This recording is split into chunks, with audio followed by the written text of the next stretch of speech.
Beautiful Saturday here in London, probably mid-20s degrees, and a good vibe around the place. I think people have kind of got over the England loss now, and we're just sort of moving on into party season, as it were.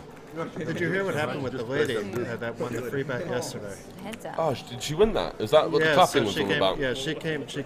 There was a Ronke held a random drawer and gave someone a free £50 bet. Yeah. You know, just randomly.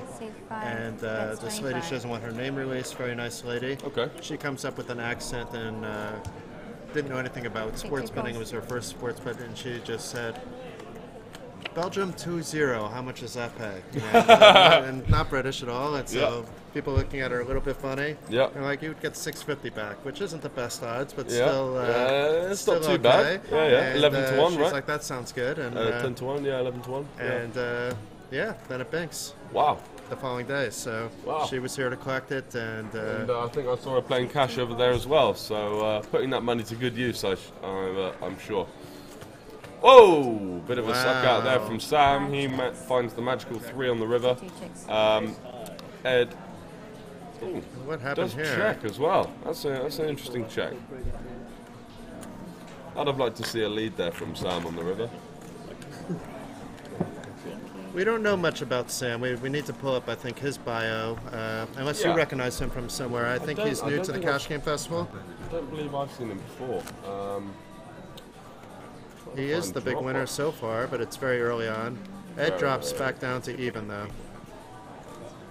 So easy come, easy go sometimes. That's the life of a Cash Game player. Absolutely.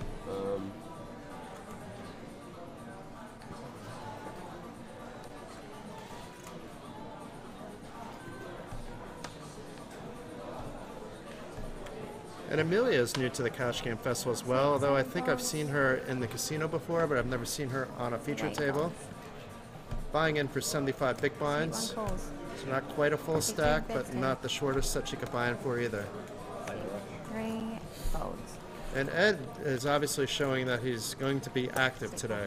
Yeah, Ed likes to get in the mix, definitely. Sort of loose, aggressive player. Really enjoys playing on the stream. I think he feels very comfortable. He knows what he's doing. Likes to force the action for sure. Manages to flop himself middle pair. It's an open ender for Kevin, and David flops himself a middle pair as well, out kicking Ed thus far. So Ed goes for the C-bet. I think it's pretty standard. You want to deny some equity to hands like Queen Jack, Jack King, any 2 overcards, any hand like kind of Kevin has.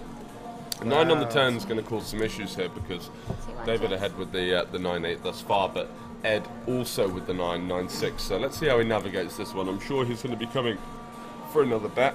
I think that'll probably get rid of Kevin, but I'm interested to see David's decision now. Does he elect to commit his stack? Ed can still have a lot of overpair type hands for value, so you do beat a hell of a lot of hands that Ed would bet twice on this board with. So I'd like to see a raise personally. He's got 316. Would want to try and commit that. Queen on the river. It was a good fold by Kevin, though. The board paired up, the board paired up, so no reason to stay in. Yeah, it's going to be a chop now. I'm sure Ed's going to go for one more. Yeah, really, no matter what happens, how many chips get in the pot, it's going to be either player's folding here. No, neither player. Absolutely. If a Jack King shows up, it's a cooler. If someone has a better 9 than you, it's also a cooler. There's certainly some 9-ace possibilities, some 9-queen possibilities, even 9-10. If it was yesterday's 5-10, we could even see some 9-3s on the table. Oh, really? With Terry. With Terry, yeah, of course, of course. David shaking his head. I'm trying to find. Here we go.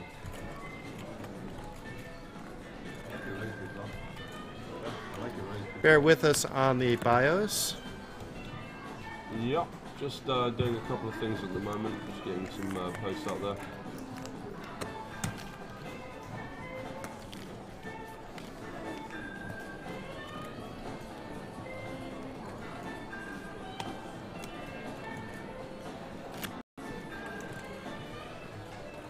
It's So Sam, once again, in the lead, 182 profit, less a little bit of rake.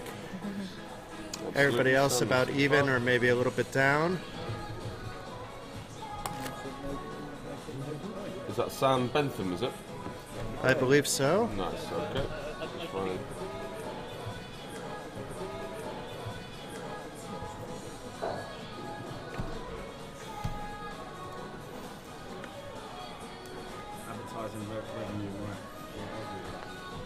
Three folds. Which seat is Ed in, do you know?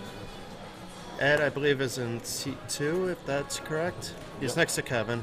Okay. So if Kevin's in 1, he's in 2. 5 and 6 folds. 7 folds. David with the raise to 11. 8 calls. So now we don't necessarily know what David had the previous hand, because if he's raising 7-3 suited from under the gun +1, he could be raising anything from under the gun +2. 8 folds. 3 folds. Joseph with a good call from the button based on stack sizes. Any pocket pair is a call or a 3-bet. Kevin coming along. Kevin knows how to play post flop even out of position, so a little bit of a loose call, but not so bad. And in this case, he can make the easy fold. David picking up a pot with middle pair. So it looks like we have David being fairly aggressive on the table and Ed being fairly aggressive on the table as well. So Ed loves to drive the action, and looks like David should be a fun player to rail as well for the next couple of hours. Absolutely. Yes.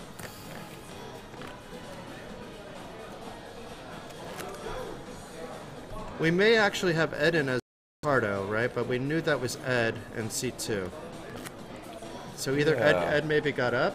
I can't see from here, Where is but we'll Ed? see in a Ed second. had a stack of... That is not Ed anymore. That is not Ed. So it looks like Ed got up. That was a quick session for Ed. And Wow, we okay. have a new player, Ricardo, at the table. Must have just been a bit fed up with it, yeah. Yeah. He maybe joined the group for the dinner. Yep. Oh, yeah, that's a good point, actually. Where have those guys gone? They went to the casino restaurant. That's Okay. rather good, actually. Nice. I was invited as well, but I prefer to be behind the booth than at the restaurant right now. Yeah, for sure. 8 folds. 1 fold. And Andrew with the standard raise with the king queen off. 2 folds. It looks like the standard. Come on for that. We took it out because Took it's only available for people that already qualified. So we can talk about it. I guess every 30. Someone that I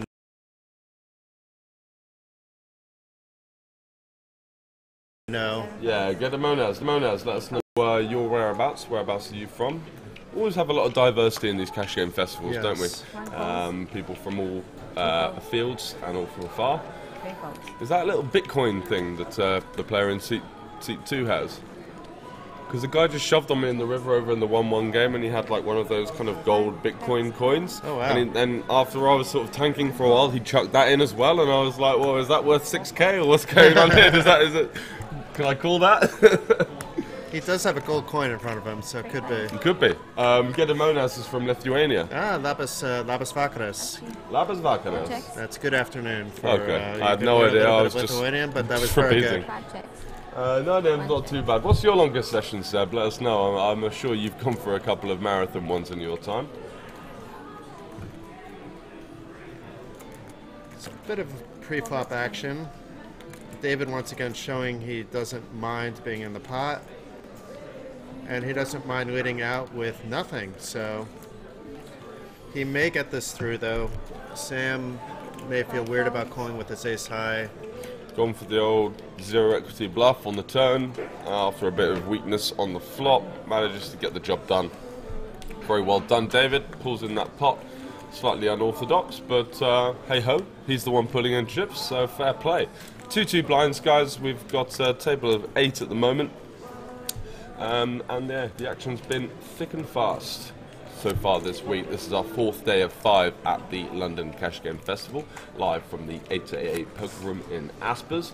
A couple of our sponsors, Unibet and 32 Red, guys, running some €500 free rolls today. I'm going to be giving out the passwords for those a little bit later on, so do stay tuned. Make sure that you keep your eyes and ears peeled on the action, and we will let you know as soon as we can. Joe Field there on the right.